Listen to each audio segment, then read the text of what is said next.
How to Analyze People on Sight Through the Science of Human Analysis. The Five Human Types by Elsie Benedict and Ralph Paine Benedict.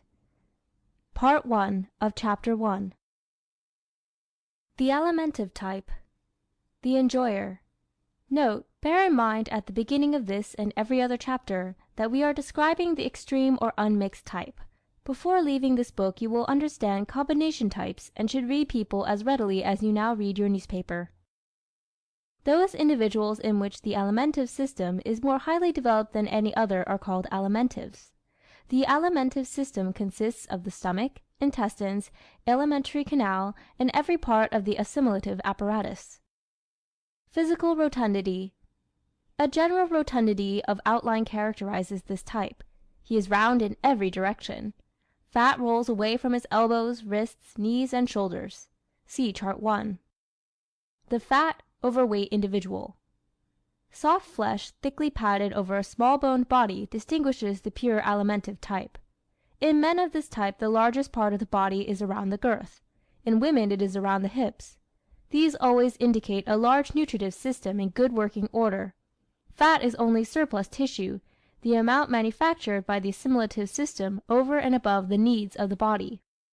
Fat is more soft and spongy than bone or muscle, and lends to its wearer a softer structure and appearance.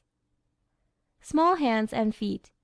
Because his bones are small, the pure alimentive has small feet and small hands. How many times have you noted with surprise that the 200-pound woman had tiny feet? The inconvenience of getting around which you have noticed in her is due to the fact that while she has more weight to carry, she has smaller than average feet with which to do it. The pure alimentive head. A head comparatively small for the body is another characteristic of the extreme alimentive. The neck and lower part of the head are covered with rolls of fat. This gives the head the effect of spreading outward from the crown as it goes down to the neck, thus giving the neck a short, disproportionately large appearance. The round-faced person. A full-moon face with double or triple chins gives this man his baby face. See Chart 2. Look carefully at any extremely fat person, and you will see that his features are inclined to the same immaturity of form that characterizes his body. Very few fat men have long noses.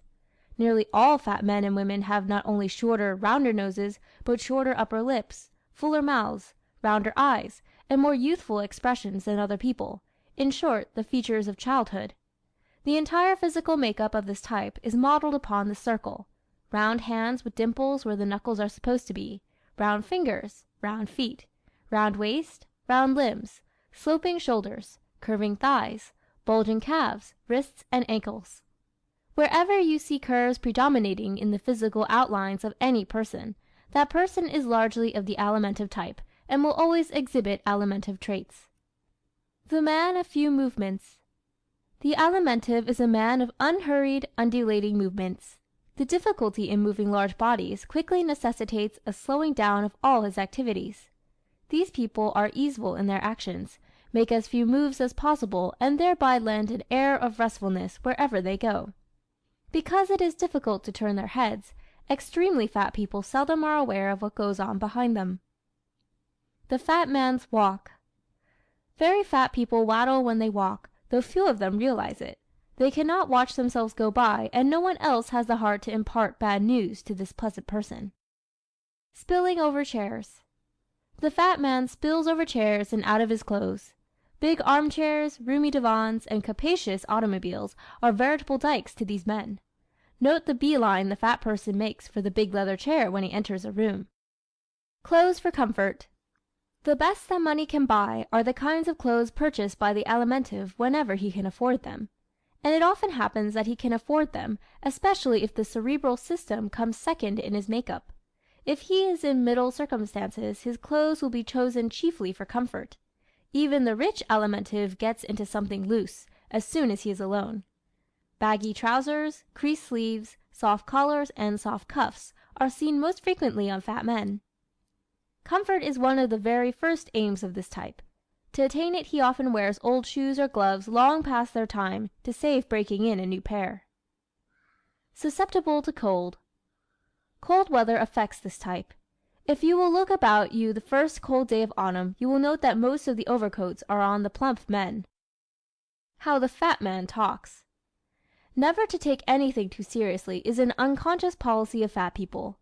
They show it plainly in their actions and speech. The very fat man is seldom a brilliant conversationalist.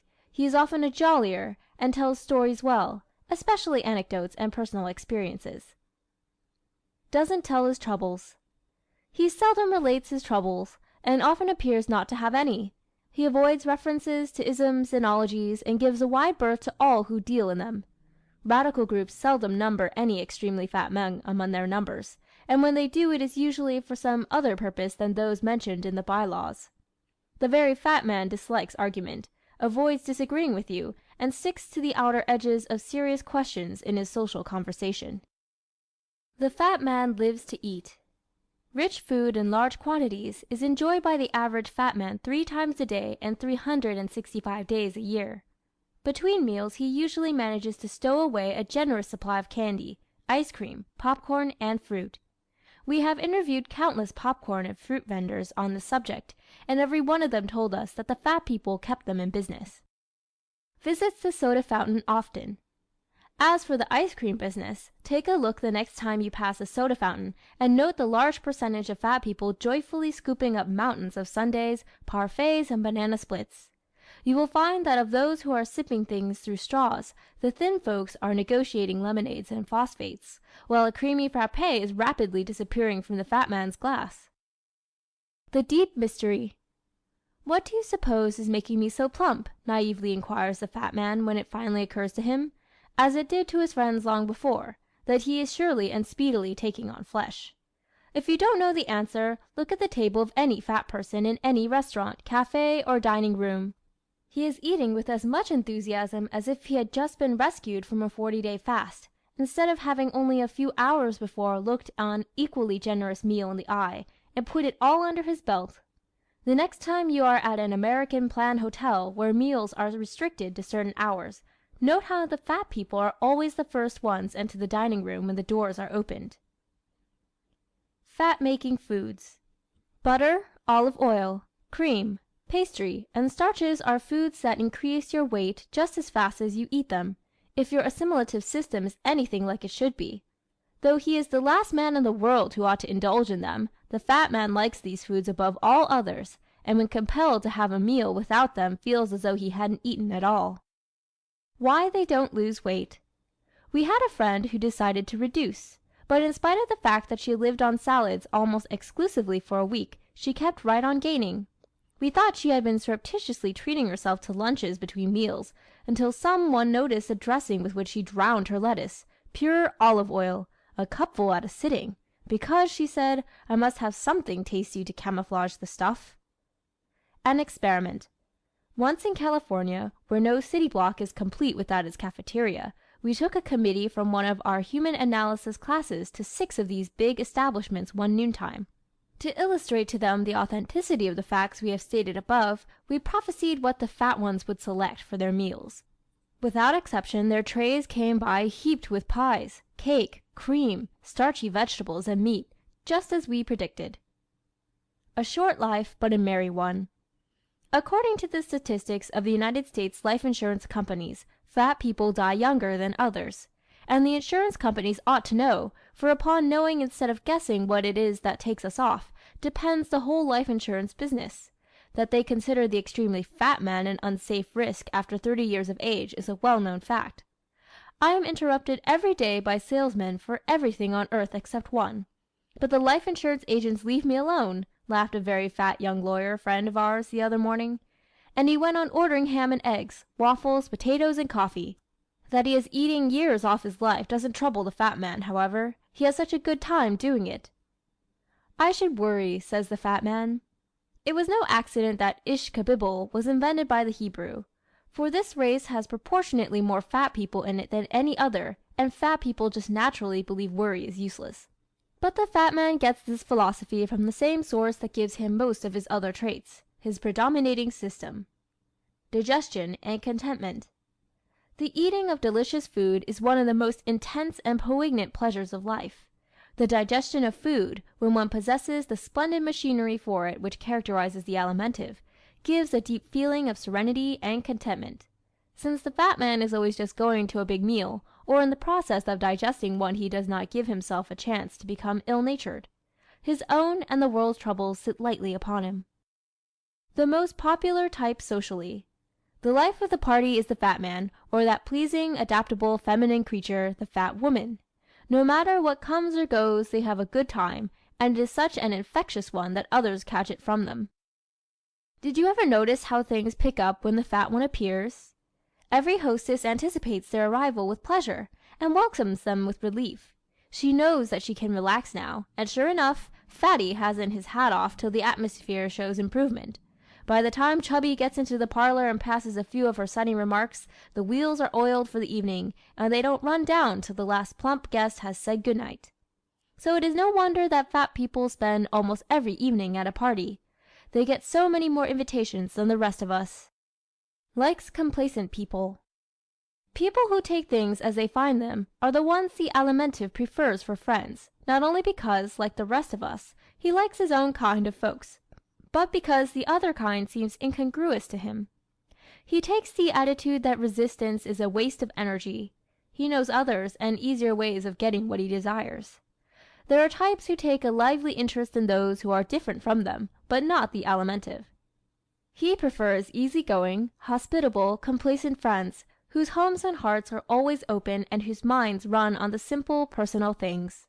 The reason for this is obvious. All of us like the people, situations, experiences and environments which bring out our natural tendencies, which call into play those reflexes and reactions to which we tend naturally. Chooses food-loving friends. "Let's have something to eat," is a phrase whose hospitality has broken more ice and warmed more hearts than any other, unless perchance that rapidly disappearing "let's have something to drink."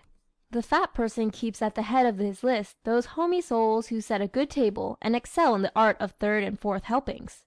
Because he is a very adaptable sort of individual, this type can reconcile himself to the other kind whenever it serves his purpose. But the tenderest spots in his heart are reserved for those who encourage him in his favorite indoor sport. When he doesn't like you. A fat man seldom dislikes anybody very hard or for very long. Really disliking anybody requires the expenditure of a good deal of energy, and hating people is the most strenuous work in the world. So the Alimentive refuses to take even his dislikes to heart. He is a consistent conserver of steam, and this fact is one of the secrets of his success.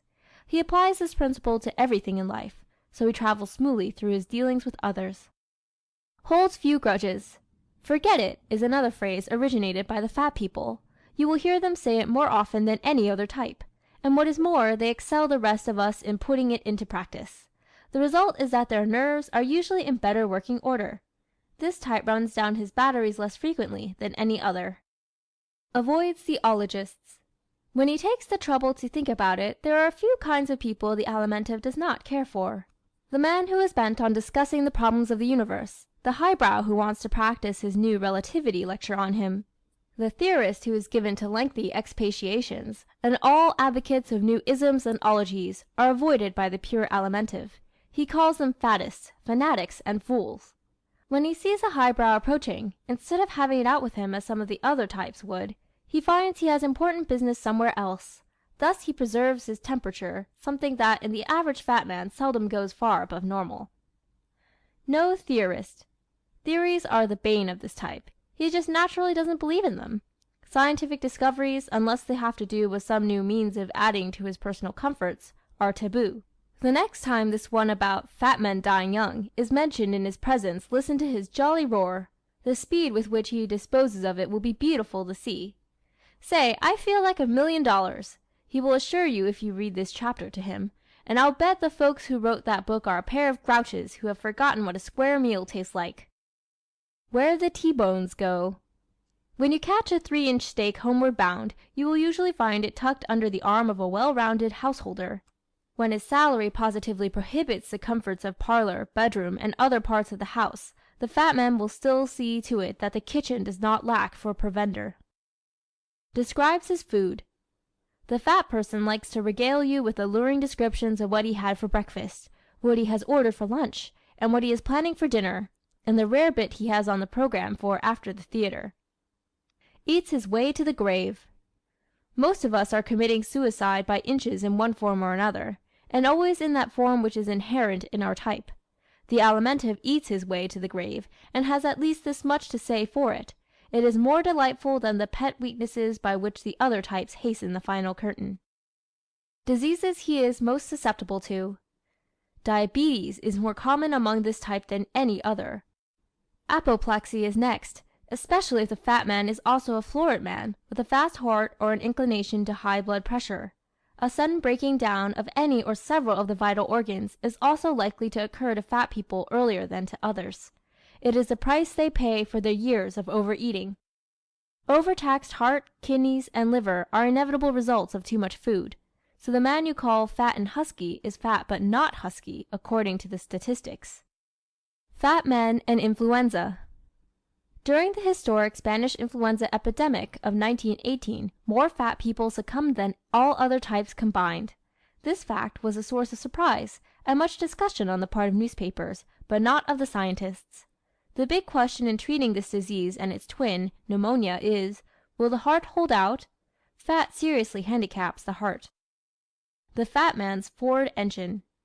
The human heart weighs less than a pound, but it is the one organ in all our machinery that never takes a rest. It is the engine of the human car, and what a faithful little motor too, like the Ford engine which it so much resembles. If you live to be 40, it chugs away 40 years, and if you stay here 90, it stretches it to 90, without an instant of vacation.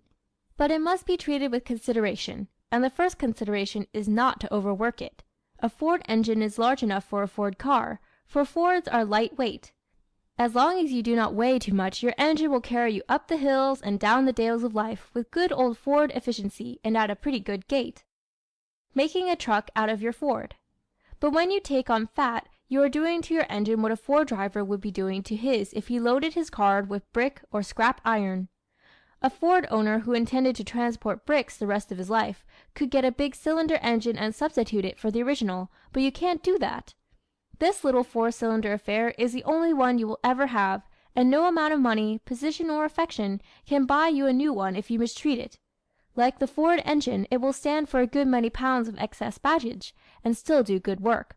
But if you load on too much and keep it there, the day will come when its cylinders begin to skip. You may take it to the service station and pay the doctors to grind the valves, fix your carburetor, and put in some new spark plugs. These may work pretty well as long as you are traveling the paved highway of perfect health. You may keep up with the procession without noticing anything particularly wrong. But come to the hill of pneumonia or diabetes, and you are very likely not to make the grade. Don't kill your engine. The records in America show that thousands of men and women literally kill their engines every year when they might have lived many years longer. How each finds happiness. We live for happiness, and each type finds its greatest happiness in following those innate urges determined by the most highly developed system in its makeup. The Alimentive's disposition, nature, character, and personality are built by and around his alimentary system. He is happiest when gratifying it, and whenever he thwarts it he is miserable, just as the rest of us are when we thwart our predominant system. The world needs him. This type has so many traits needed by the world, however, and has such extreme capacity for enjoying life, that the race, not to mention himself, would profit greatly by his denying himself excessive amounts of food. Enjoyment, the keynote of this type. The good things of life, rich, abundant food, and everything that serves the personal appetites, are the cravings of this type. He purchases and uses more of the limousines, yachts, and chefs than any other 3 types combined, and gets more for his money out of them than others do. The keynote of his nature is personal enjoyment. His senses of touch and taste are also especially acute. The fat man loves comfort. You can tell a great deal about a man's type by noting for what classes of things he spends most of his extra money. The Alimentive may have no fire insurance, no Liberty bonds, no real estate, but he will have all the modern comforts he can possibly afford. Most of the world's millionaires are fat, and human analysis explains why. We make few efforts in life save to satisfy our most urgent demands, desires, and ambitions. Each human type differs in its cravings from each of the others, and takes the respective means necessary to gratify these cravings. The Alimentive craves those luxuries, comforts, and conveniences which only money can procure for him. The Fat Millionaire. When the Alimentive is a man of brains, he uses his brains to get money. No fat person enjoys work, but the greater his brain capacity, the more will he forego leisure to make money. When the fat man is in average circumstances. Any man's money-making ambitions depends largely on whether money is essential to the satisfaction of his predominating instincts. If he is fat and of average brain capacity, he will overcome his physical inertia to the point of securing for himself and his family most of the comforts of modern life. The average-brained fat man composes a large percentage of our population, and the above accounts for his deserved reputation as a generous husband and father. The fat man a good provider. The fat man will give his last cent to his wife and children for the things they desire, but he is not inclined as much as some other types to hearken to the woes of the world at large. The fat man is essentially a family man, a home man, a respectable, cottage-owning, tax-paying, peaceable citizen. Not a reformer. He inclines to the belief that other families, other communities, other classes, and other countries should work out their own salvation, and he leaves them to do it. In all charitable, philanthropic, and community drives, he gives freely, but is not lavish, nor sentimental about it. It is often a business proposition with him. When the fat man is poor. Love of ease is the fat man's worst enemy. His inherent contentment, accentuated by the inconvenience of moving about easily or quickly, constantly tempts him to let things slide. When he lacks the brain capacity for figuring out ways and means for getting things easily, he is never a great success at anything. When the extremely fat man's mentality is below the average, he often refuses to work, in which case he becomes a familiar figure around public restrooms, parks, and the cheaper hotel lobbies. Such a man finally graduates into the class of professional chair warmers. End of Part 1 of Chapter 1.